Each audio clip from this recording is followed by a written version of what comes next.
Je prends un texte que quelques-uns ont lu dernièrement à l'étude biblique. J'étais pas là. Est-ce que quelqu'un pourrait prendre et lire le texte? Voilà.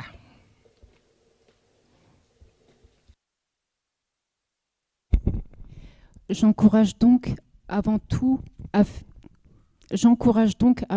faire des demandes, des prières, des supplications, des prières de reconnaissance pour tous les hommes, pour les rois et pour tous ceux qui exercent l'autorité, afin que nous puissions mener une vie paisible et tranquille, respectable et dans un parfait attachement à Dieu. Voilà ce qui est bon et agréable devant Dieu notre Sauveur, lui qui désire que tous les hommes soient sauvés et parviennent à la connaissance de la vérité. En effet, il y a un seul Dieu, et il y a aussi un seul médiateur entre Dieu et les hommes, un homme, Jésus-Christ, qui s'est donné lui-même en rançon pour nous, pour tous. Pour tous, voilà.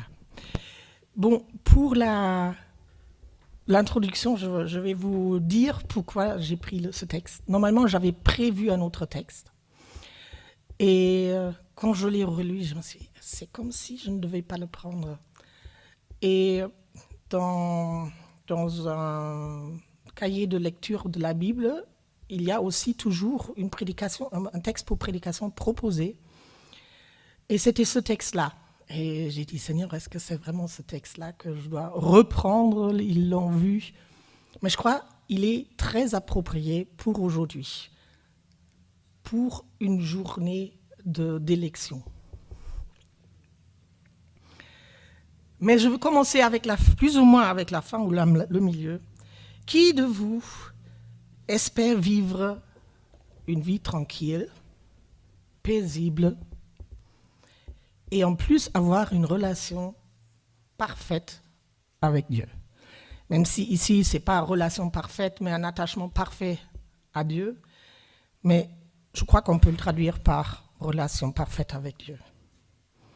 À mon avis, c'est le rêve de nous tous. Chacun de nous aimerait bien avoir ça. Vivre tranquillement, avoir assez à manger, à se vêtir, pouvoir se loger quelque part et vivre sa relation avec Jésus d'une manière parfaite. Mais comment pouvons-nous y arriver? Ça, c'est la grande question. Je ne me trompe probablement pas si je dis, moi et vous non plus, vous n'y arrivez pas toujours. Ou c'est peut-être même que parfois. Donc, je commence maintenant avec le début. J'encourage donc avant tout à faire des demandes, des prières, des supplications, des prières de reconnaissance pour tous les hommes. Wow. Pour les rois et pour tous ceux qui exercent l'autorité, afin que nous puissions, mener une vie paisible et tranquille, respectable et dans un parfait attachement à Dieu. Paul encourage avant tout de faire des prières pour tous les hommes, sans oublier d'être reconnaissant pour eux. Bon, vous savez combien d'hommes, d'êtres humains sont sur la Terre à peu près? 7 milliards, 6 déjà. Oui, mais c'est déjà beaucoup, hein? Oui. J'ai regardé parce que ça change tellement vite en ce moment. Quand j'étais à l'école, j'ai appris les habitants de la Terre, le nombre d'habitants de la Terre, c'était 4 milliards. Donc, en peu de temps, ça a presque doublé. Nous ne pouvons pas prier pour tous les hommes. En peu de temps, oui. par rapport à la longueur de l'humanité, c'est peu de temps. Ça, c'est ma vie est une goutte d'eau par rapport à toute l'humanité. Hein. Mais 7,6 milliards, on ne peut pas prier pour tout le monde. On ne peut pas. Mais je peux me demander, quand est-ce que j'ai prié la dernière fois pour les gens de ma ville, pour ceux qui habitent dans ma ville, j'ai 40 000 ici, c'est pas tellement beaucoup. Hein. Ou même pour ceux qui sont plus proches, mes voisins, les gens de ma rue, mes collègues, mes profs. Et quand est-ce que j'ai dit merci à Dieu pour mon patron, mes collègues, mes profs, ceux que je croise dans la rue, peut-être le SDF que je vois pratiquement chaque jour sur mon chemin de travail.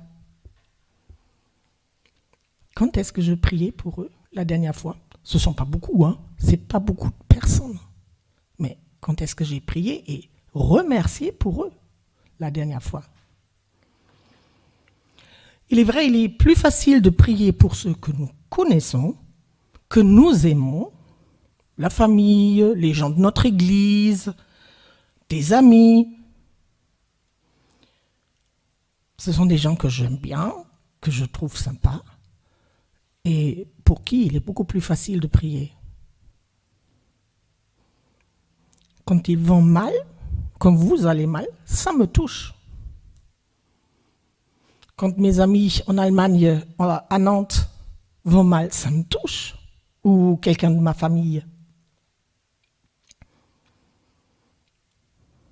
Mais est-ce que je dis merci aussi pour ceux que Dieu a mis sur mon chemin? Tout simplement ceux que je rencontre quand je vais faire mes courses à la caisse. Ou est-ce que j'ai déjà dit merci pour ceux qui m'ont emmené à rencontrer Jésus? Bon, pour quelques-uns, c'est peut-être normal, mais pour d'autres, je ne sais pas. Et Dieu ne veut pas que nous, Paul ne dit pas priez pour ceux que vous aimez, qui ont fait quelque chose de bien pour vous. Dieu dit priez pour tous les hommes. Paul dit pour tous les hommes. Et je dois avouer moi-même, parce que cette prédication est en premier lieu pour moi. Quand je l'ai préparée, c'est à moi que le Seigneur a prêché. J'avoue que j'y manque souvent. Ce n'est pas que je ne veux pas, mais j'oublie si souvent ceux qui ne sont pas très proches. Il est vrai qu'il est difficile de prier pour ma voisine qui ne fait que de se plaindre et de dénigrer les autres, qui ne dit que des choses négatives, vraiment que des choses négatives. C'est pas facile de prier pour eux. Pour Annie et pour Jean-Michel de l'autre côté, c'est facile. Mais pour elle, bon, j'ai pas de collègues qui parlent sur moi derrière mon dos ou qui me font la misère pendant le travail. J'ai pas de chef qui privilégie les autres et me donne le travail ingrat ou est tout le temps en train de me houspéter, pardon. Ou le voisin de classe ou dans les cours, vous n'êtes pas en classe mais vous êtes dans les cours, qui pique tout le temps mes stylos et qui ne les rend pas. Ou le prof qui apparemment a toujours un œil sur moi. Il n'est jamais favorable à ce que je dis. Ça peut arriver, hein. Paul nous encourage. Non, il nous exhorte. Et encourager, c'est gentil. Exhorter, c'est un peu plus... Allez, faites ça. C'est pas quelque chose de gentil. Exhorter, ça titille.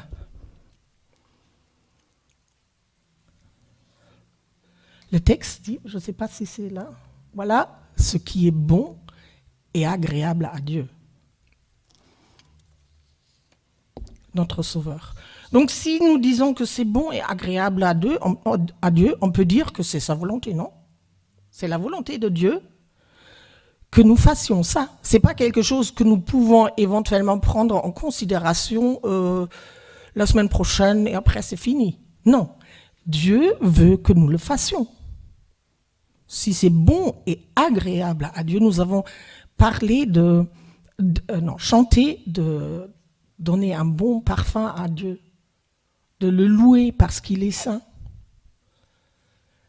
Est-ce que vous considérez des prières pour vos voisins, pour les gens qui sont autour de vous, qui sont bons ou pas bons? Est-ce que vous considérez ça comme un bon parfum, comme une chose agréable à Dieu, qui est selon sa volonté?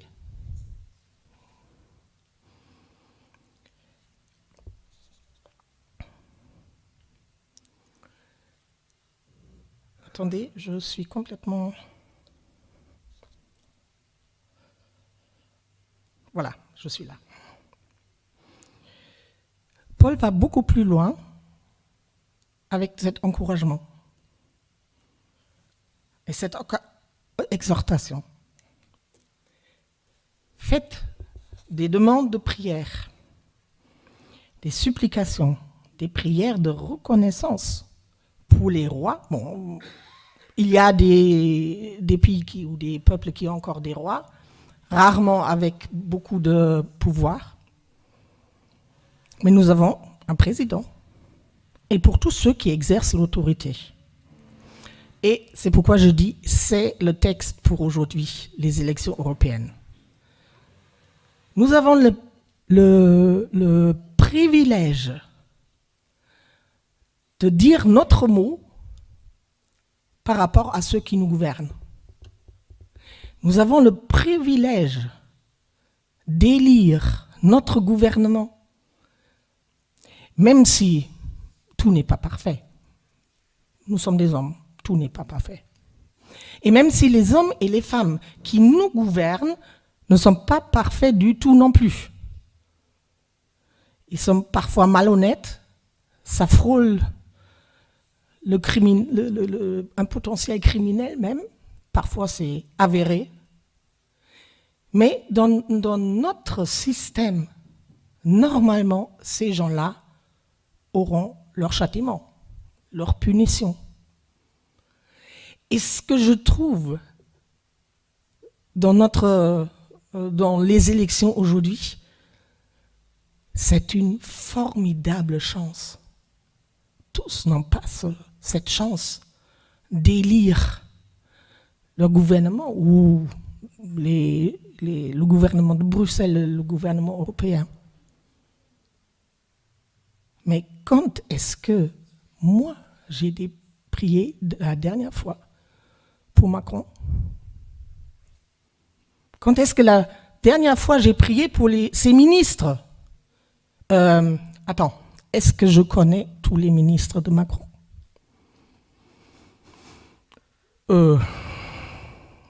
Oui, non, je ne connais pas. Et je n'ai pas regardé pour pouvoir dire oui, je connais. Je n'ai pas regardé avant de venir ici. Non, je ne les connais pas. Il y a 2-3 qu'on connaît. Le Premier ministre, le ministre de l'Intérieur, le ministre de l'écologie, l'économie peut-être. Mais beaucoup d'autres non. Quand est-ce que j'ai prié la dernière fois pour chacun d'eux, qu'il reste loyal, qu'il reste dans les règles de la loi, qu'il soit ferme dans ses convictions? Nous les Français, bon, je m'y inclus maintenant, nous les Français, nous sommes vite à râler. Mais est-ce que nous sommes aussi vite en tant que Français chrétiens à prier pour notre gouvernement? à prier pour tous ceux qui vont être élus et qui ont été élus il y a 5 ans pour Bruxelles. Est-ce qu'une fois dans ma vie, ai-je déjà eu l'idée de prier pour cela? Peut-être il y aura beaucoup moins de difficultés dans notre gouvernement, à Bruxelles, si tous les chrétiens de tous les pays d'Europe priaient pour ça, pour leur gouvernement et pour Bruxelles, pour les gens qui doivent prendre des décisions, mettre des lois en marche à Bruxelles et chez nous.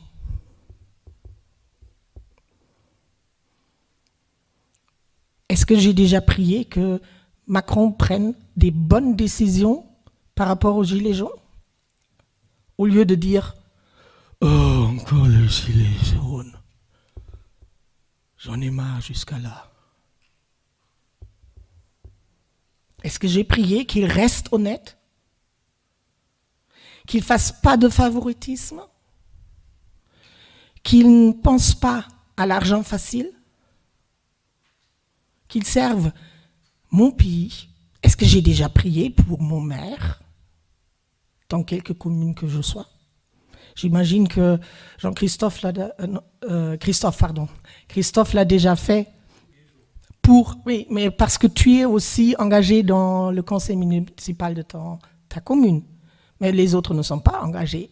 Mais nous sommes, avec notre élection, engagés, même si nous n'avons pas voté pour cette personne-là, nous sommes engagés à prier pour eux.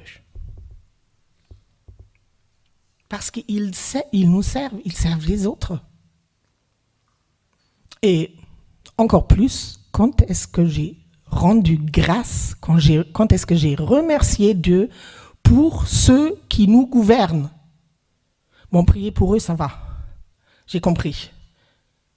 Mais quand ils font quelque chose que j'aime pas, est-ce que je rends quand même grâce? Est-ce que je dis quand même merci, Seigneur, que ce sont eux et pas moi qui doivent prendre les décisions difficiles et qui doivent endurer les attaques des journalistes, des gilets jaunes, de je sais pas quoi? Parce qu'ils doivent endurer tout le temps ça. Et quand on est dans le gouvernement ou quand on dirige, on est tout le temps attaqué.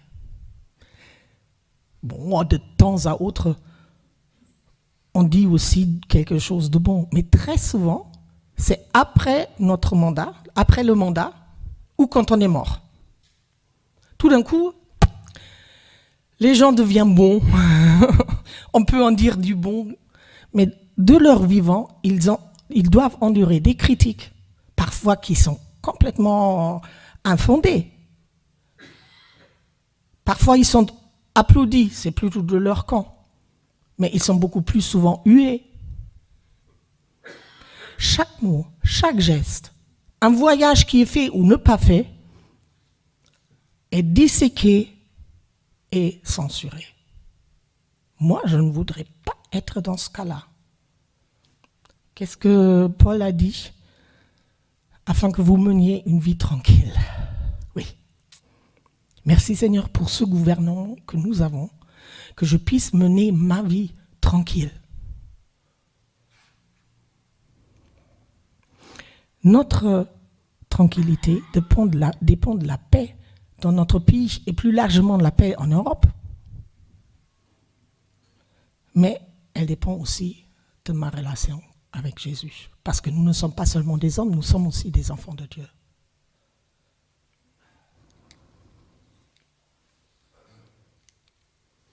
Paul dit, afin que nous puissions mener une vie paisible et tranquille, respectable et dans un parfait attachement à Dieu.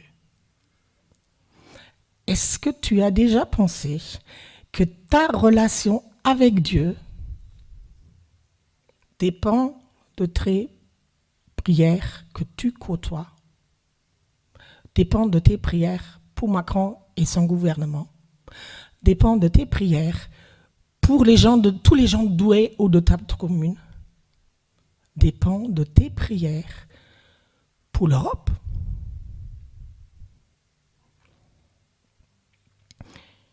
Avant d'avoir vu ce texte, je le connaissais, hein, c'est pas ça. Mais je m'en suis pas rendu compte que ma relation avec Dieu est liée intrinsèquement à cette exhortation de Paul. Priez pour les autres hommes, et priez pour le gouvernement, pour ceux qui ont l'autorité, qui vous gouvernent. Qui ont l'autorité. Est-ce que j'ai déjà prié pour les policiers?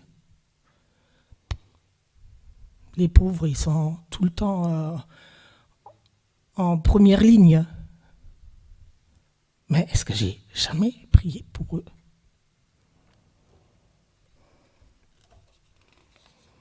Je me suis rendu compte que je ne le fais pas. Je me suis rendu compte que de temps à autre, je prie pour ceux qui vivent autour de moi, que de temps à autre, je pense à prier pour la caissière je sais pas, Auchan ou encore. Mais je ne me suis jamais rendu compte que ma relation, que Paul dit qu'elle devrait être parfaite, dépend de ce que je fais dans ces prières-là, ou de ce que je fais ces prières tout court.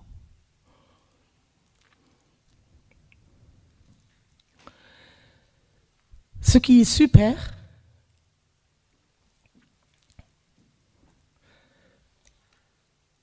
bon, ça je vous ai déjà dit,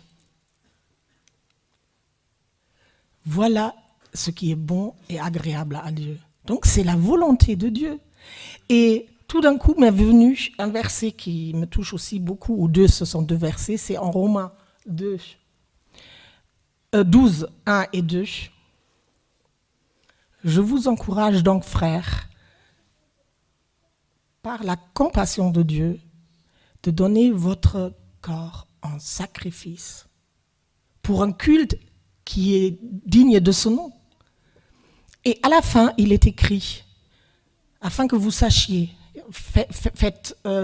laissez votre intelligence transformer par le Saint-Esprit, puis à la fin, afin que vous sachiez ce qui est la volonté de Dieu. Bon, agréable, parfait. Et maintenant, comparez.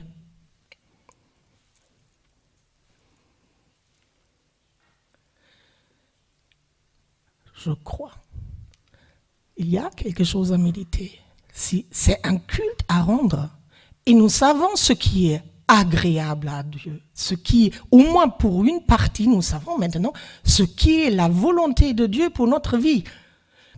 D'abord, que nous soyons en parfaite relation avec lui, mais aussi que nous prions pour notre gouvernement, pour les gens qui sont autour de nous, même si nous ne les connaissons pas. Mais ce n'est pas tout.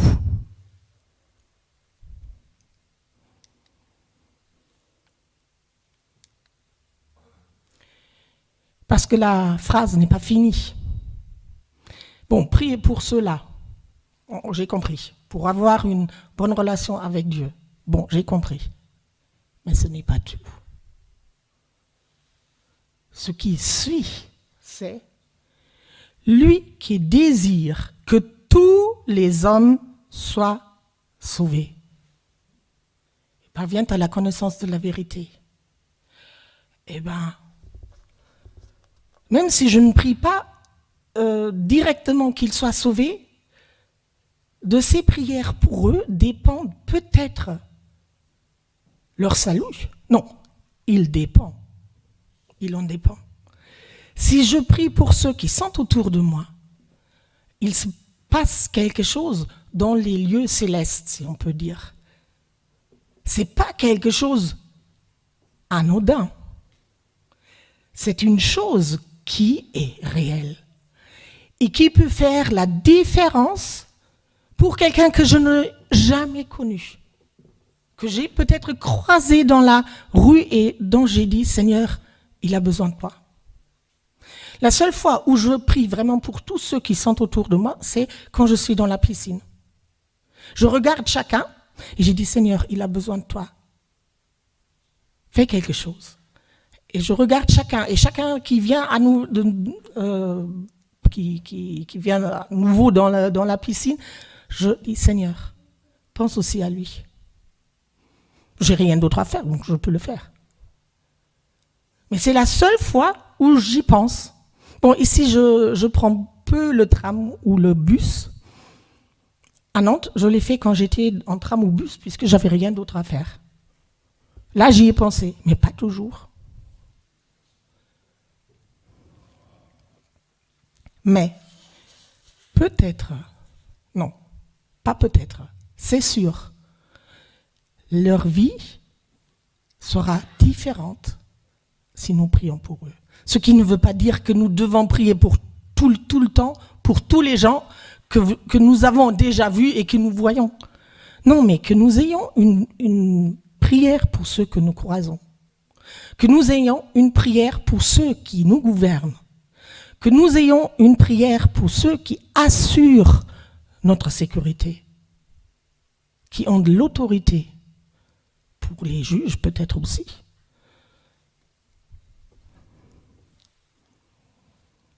Leur salut est en jeu.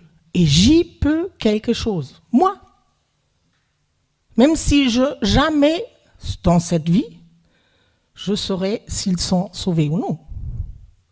Mais moi, je peux faire la différence. Je peux faire la différence entre ne pas prier et prier. Et pour eux, ça fait peut-être exactement cette prière qui fait la différence.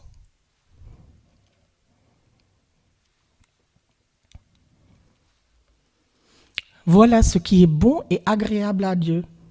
Lui qui désire que tous les hommes soient sauvés et parviennent à la connaissance de la vérité.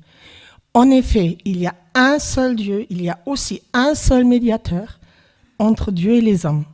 Un homme, Jésus-Christ, qui s'est donné lui-même en rançon pour tous. Dieu veut, Jésus veut que tous soient sauvés. Et ma prédication n'était pas longue, et ça c'était le but. Je nous donne maintenant le temps de vous rassembler en 3-4 personnes et de prier pour ceux que vous connaissez autour de vous, mais aussi pour ces élections, pour ceux qui nous gouvernent, pour les magistrats, les juges, pour l'Europe. Voilà, le champ est libre.